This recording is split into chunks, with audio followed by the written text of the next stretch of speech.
Good morning my dear lovely friends, कैसे हैं आप सब। आई होप आप बहुत अच्छे होंगे और मेरी कहानियाँ सुन रहे होंगे। आज मैं आपके लिए लेकर आई हूँ you are only my lover new story. Prateek जो कि एक कॉलेज स्टूडेंट है तो वहीं जानवी भी एक कॉलेज स्टूडेंट है। इनकी पहली मुलाकात कुछ इस तरह से हुई। सुनो बेटा, नाश्ता तो करते जाओ, प्रतीक की मम्मी खुशी जी ने कहा। मम्मी मैं कॉलेज जाकर कर लूँगा, प्रतीक ने कहा और कॉलेज जाने के लिए निकल गया। ये लड़का भी ना पता नहीं कब समझेगा, ना तो इसे नाश्ता करना है। अरे क्यों फिक्र करती हो, जब उसकी ज़िंदगी में कोई सही लड़की आएगी ना तो सब सही हो जाएगा, प्रतीक के पापा अमित जी ने कहा। खुशी जी ने उन्हें नाश्ता परोसा और अपने बचे हुए काम करने लगी। खुशी जी और अमित जी की लव मैरिज हुई थी। पहली नज़र में अमित जी को खुशी जी से प्यार हुआ था। दोनों फैमिली वालों ने भी इस रिश्ते के लिए हाँ कर दी थी। सुबह सुबह बहुत ट्रैफिक था और प्रतीक को जल्दी जाना था क्योंकि उसे देर हो रही थी। ओ यार, इस ट्रैफिक को भी अभी लगना था, प्रतीक के पीछे बैठी लड़की ने अपने पीछे वाली लड़की से कहा। कोई बात नहीं यार, क्या पता तुझे इस ट्रैफिक में से ही कोई पसंद आ जाए। शट अप नेहा, जानवी ने कहा। ट्रैफिक धीरे धीरे कम होने लगा। जानवी ने अपनी स्कूटी आगे बढ़ा ली। ओ हेलो मिस्टर, प्रतीक के पीछे से किसी ने कहा। कब से खड़े हो, आगे बढ़ा लो ना इस बाइक को। ओ सॉरी, मैं अभी हटा देता हूँ, प्रतीक ने कहा और वहाँ से अपनी बाइक लेकर निकल गया। उसने इधर उधर देखा लेकिन वे लड़कियाँ उसे कहीं नहीं दिखी, वे जा चुकी थी। और कोई पसंद आया तुझे, नेहा ने कहा।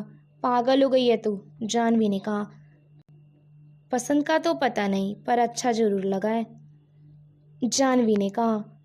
ओह थैंक गॉड, हमारी मैडम जी को कोई अच्छा तो लगा, नेहा ने नौटंकी करते हुए कहा। अच्छा चल अब बता, कौन है वो जो हमारी जानवी जी को पसंद आ गया। ओह पसंद नहीं आया है, बस अच्छा लगा है, जानवी ने कहा। हाँ वो जो भी है, नेहा ने कहा। चल यार भूख लगी है, कुछ खाने चलते हैं, नेहा ने कहा। ठीक है चल यार, जानवी ने कहा और दोनों पास ही बने रेस्टोरेंट में चली आई। जानवी ने खाने का ऑर्डर दिया। जानवी अपना फ़ोन दे इधर, नेहा ने कहा। जानवी ने नेहा को अपना फ़ोन दिया। नेहा जानवी के फ़ोन में इंस्टा चलाने लगी। कुछ देर बाद वेटर वहाँ पाव भाजी रखकर चला गया। इंस्टा चलाते हुए नेहा को उसी लड़के की फ़ोटो दिखाई दी, प्रतीक गोयल। नेहा ने जानवी को फ़ोटो दिखाते हुए कहा, मैं जीजा जी को फ्रेंड रिक्वेस्ट भेज रही हूँ। ओह तू पागल हो गई है। सबसे पहली बात, प्रतीक जी मुझे सिर्फ पसंद आए हैं, तो तू ये जीजा जी वाला नारा है ना बाद में लगाई हो। और दूसरी बात, तू प्रतीक जी को कोई फ्रेंड रिक्वेस्ट नहीं भेज रही है, समझी तू। ओ सॉरी दीदी जी, पहले बोलना चाहिए था ना कि जीजा जी को फ्रेंड रिक्वेस्ट आप अपने इन खूबसूरत हाथों से भेजोगे। अब तो मैंने भेज दी, नेहा ने कहा। नेहा तुझे तो मैं छोड़ूंगी नहीं, जानवी ने नेहा के पीछे भागते हुए कहा। तभी जानवी के फ़ोन पर एक इंस्टा नोटिफिकेशन आई। कॉन्ग्रेचुलेसन डियर जानवी जी, आपकी फ्रेंड रिक्वेस्ट जीजा जी ने एक्सेप्ट कर ली है। और रिलैक्स डियर जानवी, नेहा ने कहा। प्रतीक ने फ़ोन पर देखा, ये वही लड़की है जिसे उसने ट्रैफिक में देखा था। प्रतीक बेटा क्या कर रहे हो, प्रतीक की मम्मी ने कमरे में आते हुए कहा। ओ मम्मी मैं वो कुछ नहीं कर रहा था, आप बताइए, मैं तेरे लिए ब्रेड और फ्रूट जैम लेकर आई हूँ। Oh mummy thank you, I love fruit jam, Prateek ने कहा। सो बेटा बताओ, कल रविवार है, हम कहीं घूमने चलें, प्रतीक की मम्मी ने प्रतीक से कहा। जी ठीक है मम्मी, मैं पापा से पूछ लेता हूँ। बेटा मैंने तुम्हारे पापा से पहले ही पूछ लिया था, वो कह रहे थे कि ठीक है चलेंगे। ठीक है मम्मी, मैं केशव से भी पूछ लेता हूँ कि वो हमारे साथ चलेगा क्या।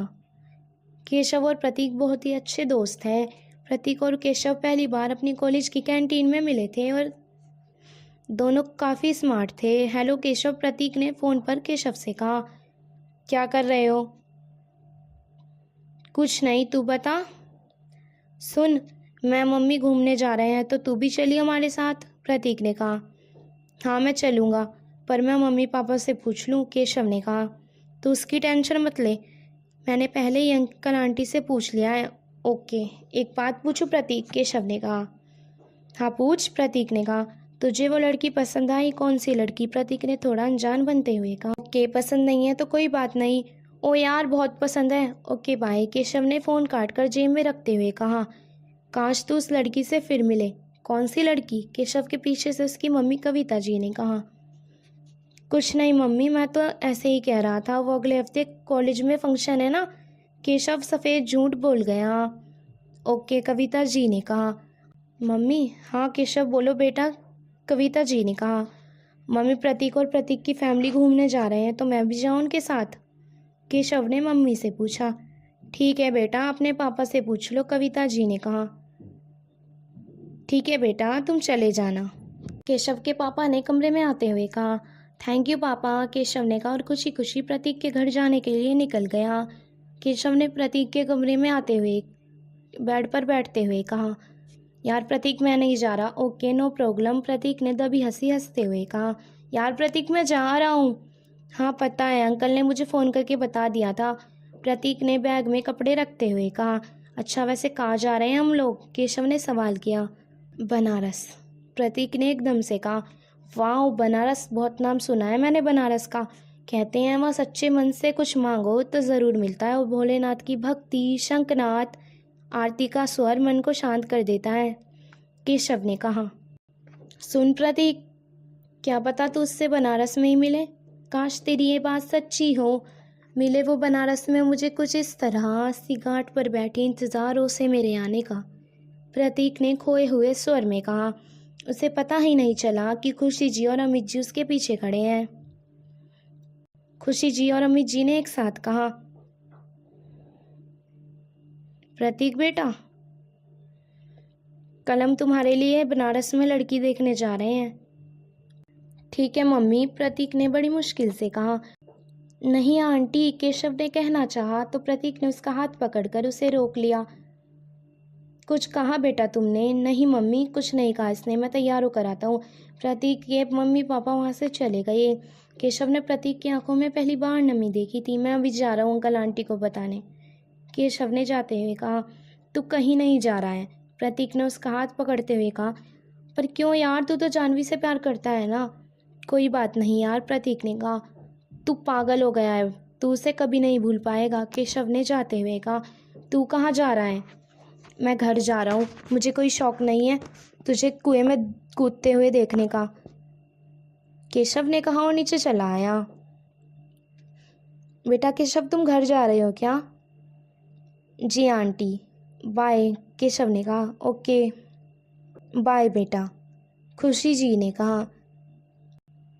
केशव प्रतीक के घर से निकला। केशव ने कुछ ज़्यादा तेज ही बाइक चला रखी थी। बारिश भी शुरू हो चुकी थी। प्रतीक अपने कमरे में बैठा नम आँखों से बारिश देख रहा था।